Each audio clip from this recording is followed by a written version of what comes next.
Okay, y'all, part 8. I need someone needs to like, subscribe my YouTube, Nina Boss Jr. So we had part 8. That's crazy. So yeah, y'all make sure y'all tune in. Okay, I'm sorry it took so long, but you wake up, life just slaps the shit out of you. Anyway, so okay, where was I? Yeah, she blew up the spot, man. She blew up the spot. So the way she blew up the spot was her auntie kept calling her, and I kept telling her, like, don't talk to nobody. Like, they're gonna try to trick you. They're gonna try to figure out where you are because you're a runaway. They're not your friend. They're not gonna send you no money. They're not gonna do anything for you. Like, don't call nobody.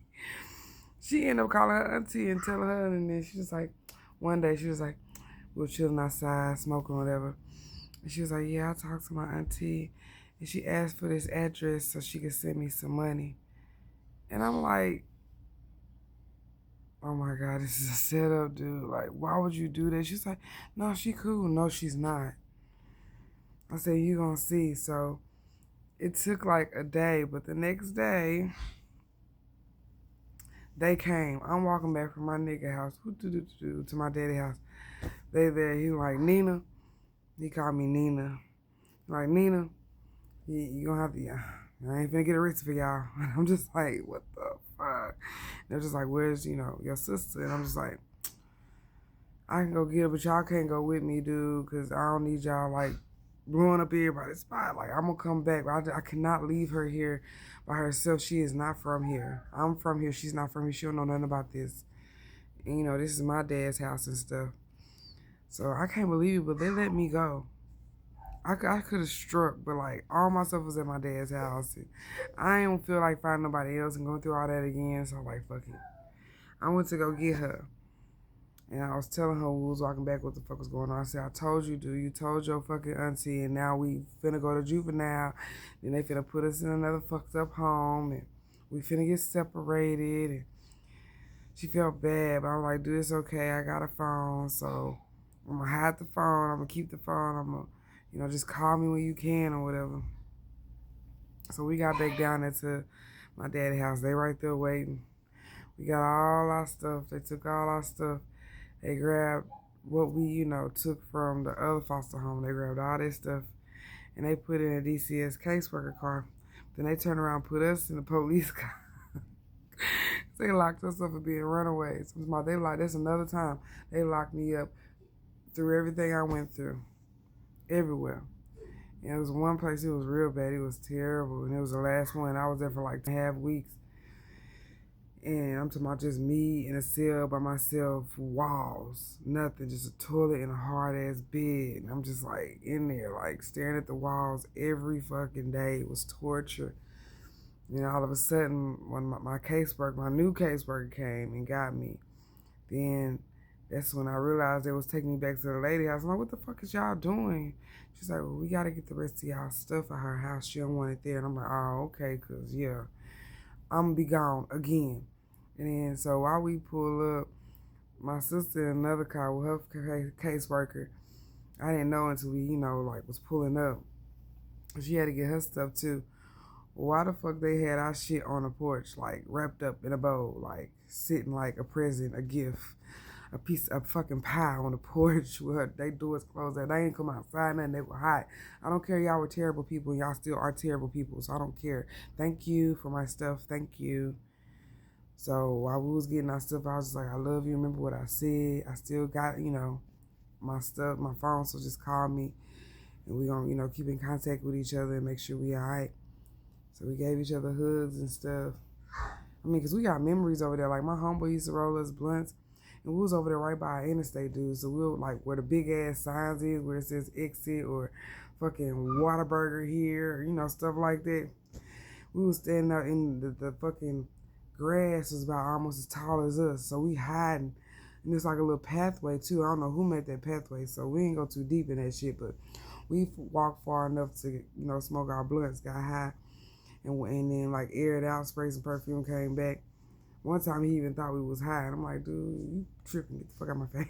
You gonna blow my high. Anyway, so yeah, we got a lot of memories over there. Skipping school, all that shit. So that's when I end up going far. Like they try to take me far, like an hour away from like Nashville. And then I finally like got like a good foster home. That was my first and only good foster home I ever had. And my sister, she ended up staying in the same area too, like in the same little city. But you know, we both like was gone from an hour away from where we usually are. Hold on. But yeah, I had to sneeze. So yeah, that's when I was there. She was super cool. Like my bad. She let me smoke my blacks. God damn it, she just didn't buy them for me. She walked in the room and caught me on my phone. I tried to hide it real quick, and she didn't say nothing. She just closed the door. And then out of nowhere, we driving, and that's when she had got me like minutes for my phone because I had a jump cricket. I don't know if y'all remember about those, but like people can call you and it'll be free all day, and people can text you. You can text free all day, but if you call somebody, that's when you use your jump minutes. You can run out of minutes and shit. So I had one of those, and she didn't say nothing. She started giving me minutes and shit, and she took care of me. She took me shopping. She always got my hair done. She did like so much stuff that nobody's never did for me, like ever. We went out of town. Like I've never went out of town with a foster parent. Like all that. She had 2 kids, a boy and a girl. Little boy bad as fuck, but that's my little brother always and forever. Fuck you talking about? He grown now, but back then he was a motherfucking thug. Quit playing with him. He still is. And then my sister, oh my God, I love her. I love her with all my heart. That's my motherfucking nigga, dude. Like, I love her. And so, yeah, so many good times with them until she started talking about me. Yeah, like Billy Badass shit, talking about me to all her friends. And like, I hear her on the phone while I'm walking past her room, where she just loud, just on purpose. And then that's the thing I realized. She talk about everybody. She talk about her friends, this and the other, and I did not like that. And she ended up telling my business to somebody that only me and her know through each other or whatever. Try to say she didn't do it, and it pissed me off. I blocked her. I really ain't talked to her since. I still love her with all my heart. But like, you can't just be telling my business and lying. And then she admitted to it, but then was like, sorry. No, look, first you lied about it anyway, so yeah, fuck that. But I still love her to this day. But, you know, from a long handle spoon, don't catch me calling her, hanging out with her, none of that shit. I'm not with that. I cannot be fake. I'm not a fake person. I still feel some type of way. It's been years, but I can't get over that shit.